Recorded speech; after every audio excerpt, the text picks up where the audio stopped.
that kind of coverage.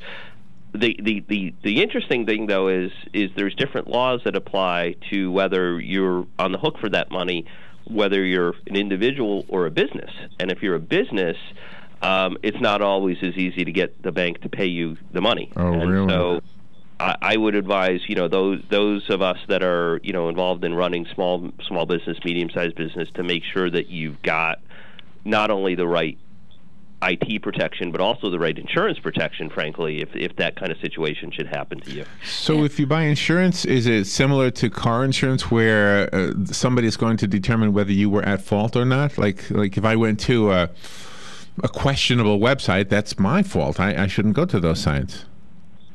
No, you wouldn't run into that. I mean, it's one thing if you do it by accident, and many of these things are. It would be another if it was done on purpose. But no, you certainly can't expect everybody.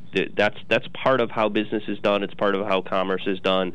The internet and Wi-Fi and mobile devices and connected devices are all part of how businesses conduct legitimate business.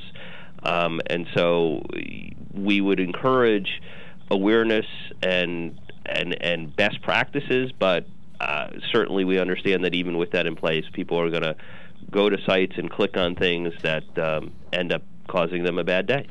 And the IT people that are in this world, they make sure no matter how large or how small your business is, that they have the best possible protection for you. Well, that's right. And there's, again, good news, bad news is there's no shortage of companies out there, many of them very, very good, that can help you with your IT security. But it's not one size fits all. Small business in particular doesn't necessarily need the same protections that very large companies do or financial services company do.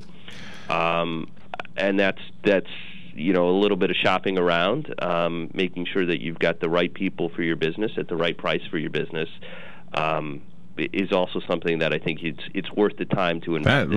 That sounds like a good idea. Tim, I know you've probably got other interviews to do. Before you say goodbye, our listeners, I want to let our listeners know that there's some products that you have at Travelers that can protect us. And so is there a website we can go to learn more about those products? Sure. I would encourage your listeners to go to travelers.com/cyber, and you can find out more about all the products that are available. Travelers.com/cyber. Okay, excellent. Tim, thank you so much for being on the air with us today. Good information. Thanks for having me. All right, we will take a break and we'll be right back. You've got a garden and we've got a show for you called You've Got a Garden with your host, Master Gardener Carol Ann Baldwin. Carol Ann answers your questions about your flowers, your veggies, your grass, your trees, even questions about your bugs. And she's only on WOCA, so don't miss Carol Ann Baldwin and You've Got a Garden each Tuesday from 9 a.m. to 10 a.m. right here on WOCA The Source.